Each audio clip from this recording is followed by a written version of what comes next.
I want to use the Zombie Tarot, then the Blueprint, then Zombie Tarot again. This deck is obviously not like the most positive deck because it's zombies, but the artwork is very symbolic on it. So let's see what we get. Three of Cups. You're learning to mend back together the version of you that was waiting to be chosen. And you're doing this by choosing yourself. It's Three of Cups, but there's only two on the card. When you do that, it gives you access again to whatever part of your higher mind that maybe felt a little disconnected from you. That's the third cup. That's why there's two cups on the card. The other one is in your mind. And you regain that connection fully when you learn to not shame this version for the battle that it was enduring, but just see how he's smiling.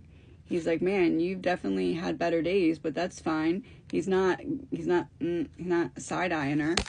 So learning to love the parts of yourself that the world tried to convince you were too hard to love.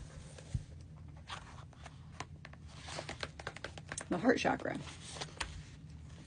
By the time we arrive here, we've done more than survive. We've remembered our purpose. We've acted on it. We've reclaimed our power. But none of that matters if the heart is still guarded. This part of your journey asks, can you keep loving when it's easier to shut down? Can you stay open when every past version of you learned to close? Healing the heart isn't poetic, it's messy. It brings old wounds to the surface. It shows you where you've built walls and called them protection.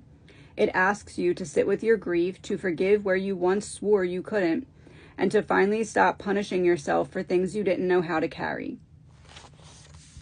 The past version of yourself. But through this, you begin to soften, not in weakness, but in strength. The kind of strength that doesn't need to defend or control. The kind that can stand on its own truth and still choose to love.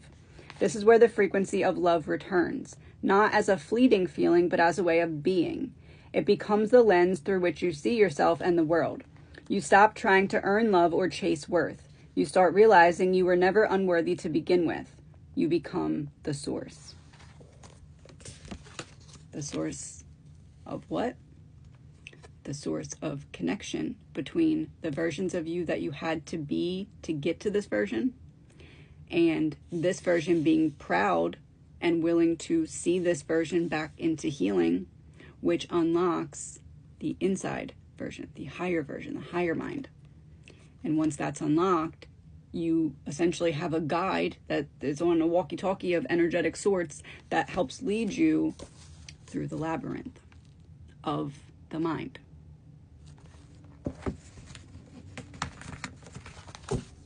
And how do you do that? You love this version of yourself instead of shaming it. Because this version was the survival version, so this version could thrive. But this version only thrives in combination with this version, because this one's not going to leave this one behind. And how do they rejoin? When this one is healed and integrated, and that higher mind opens up. Let's see what we get.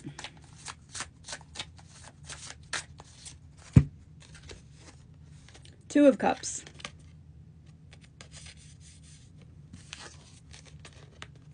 You're not eating alone. You feast when all parts of you are back together. Even the parts that you once viewed as broken or unworthy. We don't eat till we eat together.